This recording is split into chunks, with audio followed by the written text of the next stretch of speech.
What's up, guys? So today I'm going to be reading chapter 3 of Who Was Milton Hershey. Before I start, make sure to like and subscribe. Let's get into it. So I need to go back a little bit so y'all can know. He was not ready to give up the candy business. That's where we left off. And then, along with his secret caramel recipe, Milton had learned something else. In his travels selling caramels at a time was nice, but selling them in big batches was better. With one sale to a hotel or restaurant, he could make as much as selling to several dozen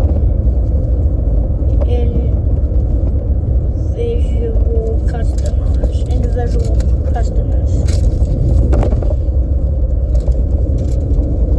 And then he borrowed money from a bank to start a small caramel factory in Lancaster. Milton was soon selling his tasty caramels. Then something amazing happened. Milton got the big break he had been waiting for. A man from England was visiting Lancaster. He tried one of Milton's caramels and loved it. He placed a huge order that had been delivered in England. In 3 months, with such a big order, Milton paid off a bank loan and bought more equipment and ingredients. So Hershey's factory made the order and sent the caramels across the Atlantic Ocean. Milton Hershey was finally a success. The Lancaster Caramel Company boomed. Milton kept experimenting the caramel. The caramel got even better. He called it Crystal a Caramel.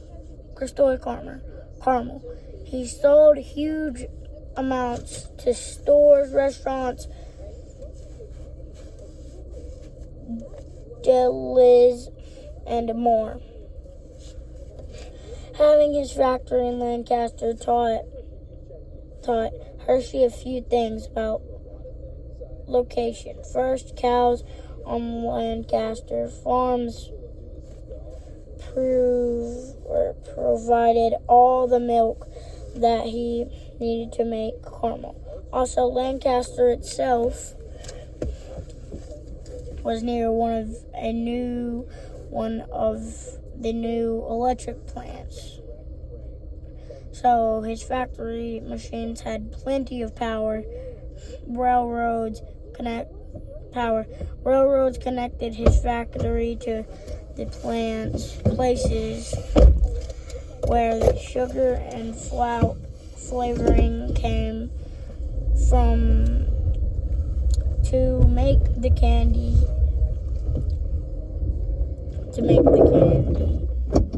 And to sites where the cities where the candy orders were spent. He also realized on the hardworking people who lived in the area. Lancaster was a great place for his caramel company, and Milton Hershey loved making candy. Milton spent 2 hours trying new ways to make caramel. He tried some of the brands.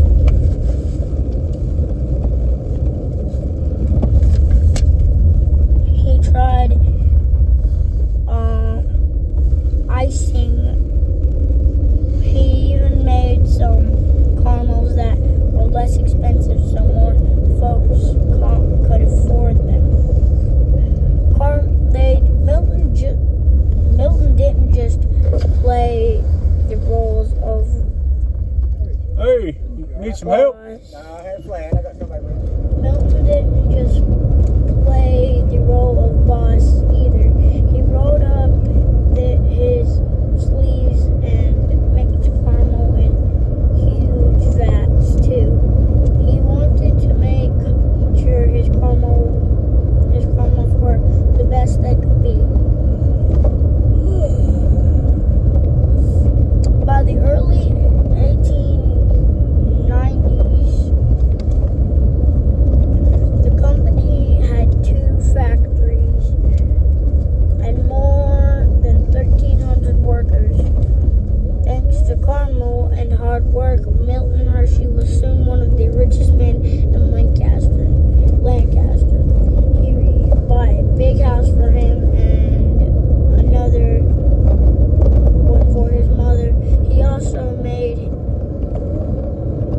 his first trip to Europe. While in England, he saw that some candy companies were starting to sell chocolate. They were inventing new ways to make chocolate so that it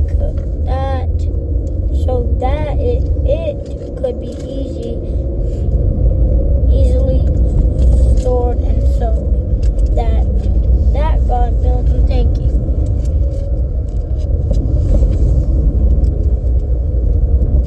And that's it for today, y'all. Catch you back in another one.